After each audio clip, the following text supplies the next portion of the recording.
Salut tout le monde, aujourd'hui on va se retrouver pour une nouvelle vidéo, voilà. Donc je viens de voir qu'on avait dépassé les 100 abonnés sur la chaîne, on est pratiquement à 130 abonnés maintenant si je me trompe pas. Et donc pour fêter les 100 abonnés sur la chaîne, c'est comme un cap important, j'ai demandé à un collectionneur de me prêter ceci, un M1 Garand original de la Seconde Guerre mondiale.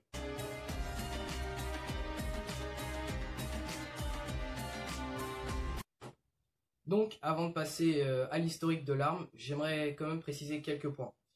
Déjà, cette arme n'est pas à moi, comme je vous l'ai dit, elle est à un collectionneur que je remercie fortement parce qu'il m'a permis de faire cette vidéo. Ensuite, l'arme est totalement démilitarisée, impossible de tirer avec, le canon étant totalement plein et le percuteur étant coupé. Donc, pas de risque, impossible que j'essaye de tirer avec. Ensuite, je vais passer donc à l'historique de l'arme et donc juste pas forcément dans les détails, voilà, juste l'historique de l'arme, le contexte, la Seconde Guerre mondiale. Développée dans les années 20 et 30, le M1 Garand a été conçu par John Garand. Elle a été la principale arme d'infanterie utilisée pendant la Seconde Guerre mondiale et la guerre de Corée par l'armée américaine. Tirant des cartouches de 30-06 Springfield alimentées par un clip de 8 cartouches avec une portée efficace de environ 450 mètres 500 mètres pour un poids de 5 kg, c'était une arme redoutable, semi-automatique. Le M1 Garand s'est très vite imposé comme l'arme standard de l'armée américaine, et nous le retrouverons en Europe et dans le Pacifique pendant toute la durée du conflit.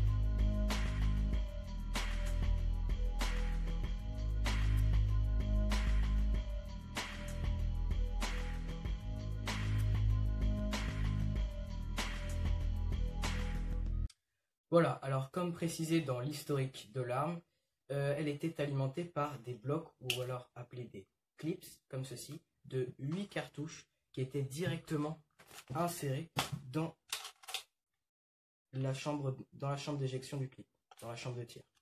Voilà, donc directement ici inséré. Bon, maintenant, moi je peux pas le faire parce que l'arme est démilitarisée, donc forcément je vais pas m'amuser à mettre des balles, surtout que certaines sont encore actives ici.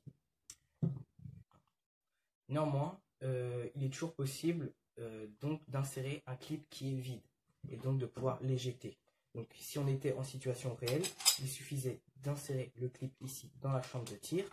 Bien sûr, ce qui était très dangereux donc avec ce type d'arme, c'était que le levier d'armement revienne comme ceci sur le pouce. C'était assez dangereux, c'était d'ailleurs un de ses points faibles d'ailleurs à cette arme. Une fois que le clip, il faut vous imaginer ici qu'il était plein, était chargé, donc il était possible de tirer 8 coups. Voilà. Et une fois arrivé au dernier coup, quand vous étiez donc arrivé à la dernière balle et qu'il fallait insérer un nouveau clip, la chambre de tir, la chambre d'éjection s'ouvrait. Et voilà.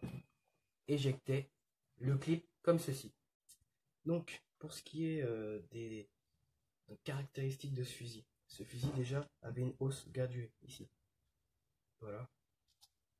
Toujours fonctionnel. Avec un viseur, comme ceci. Voilà. Il y avait un huilier. Donc bien sûr, ici, comme ce n'est pas une réplique de Nyx, il est fonctionnel. Voilà. Avec des pièces ici de remontage et de démontage.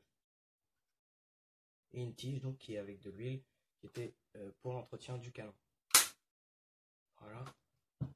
Le levier d'armement qui était ici. Le numéro de série ici. Que je peux pas vous montrer ici parce que le métal est trop sombre. Mais il y a bien un numéro de série ici là. 9058448. Voilà.